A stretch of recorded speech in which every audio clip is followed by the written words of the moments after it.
Hello mga pilingero-pilingera, update lang dito sa Ritadas Canteen. So, pakita ko sa inyo kung sino pa ang bibili sa amin kasi napalibutan na kami ng Philippine Sea. Ayan.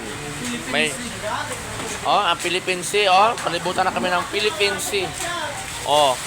Ang tubig, Ayan, ang lalim-lalim na ng tubig, doon.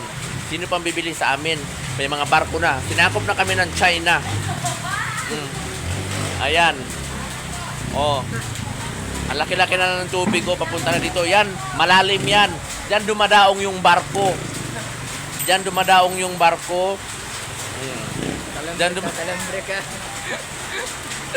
Diyan dumadaong yung barko. Yan ang pantalan. Pantalan ng Masbate. Pantalan ng Masbate. Ayan, Ngayon, may barkong dadaong. Hoy! Kalambre ka naman siya nga. Ayan, di ba? Wala nang... Thank you for watching. Bye-bye.